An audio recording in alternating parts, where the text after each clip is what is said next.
হলেও কোনোদিন স্ত্রীকে গালি দিবেন না। অমুকের বাচ্চা, অমুকের বেটি, অমুক, মুখ খুলবেন না। এই ছেলে, তোমার স্বভাব পরিবর্তনের জন্য এসেছি, আল্লাহ তোমার স্বভাবকে পরিবর্তন করুন। বেটার দিন রাত তো স্ত্রীকে গালি দাও কেন? তোমার মুখ খারাপ কেন হতো? মেয়ে রাস্তায় পড়ে আছে। মেয়ে মানুষ অনেক দামি।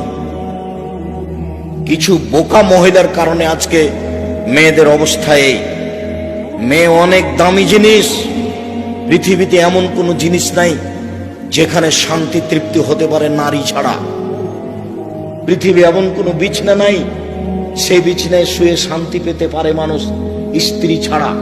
পৃথিবীতে এমন কোন খাদ্য নাই যে খাদ্য খেয়ে মানুষ শান্তি তৃপ্তি পেতে পারে স্ত্রী ছাড়া। পৃথিবীতে এমন কোন ব্যবস্থাপনা নেই যেখানে মানুষ শান্তি তৃপ্তি পেতে পারে স্ত্রী ছাড়া।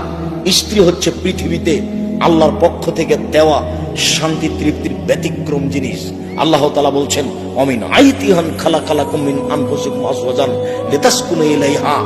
পৃথিবীর মানুষ, আমি তোমাদের পক্ষ থেকে তোমাদের স্ত্রীদেরকে সৃষ্টি করেছি যাতে করে তোমরা সেখানে শান্তি তৃপ্তি পেতে পারো। ও হলো শান্তির বস্তু, ও হচ্ছে তৃপ্তির বস্তু, ও হচ্ছে আনন্দের বস্তু, সর্ব ধরনের কল্যাণের সুবিধার বস্তু ও। তাহলে তুমি গালি দাও কোন লজ্জায়?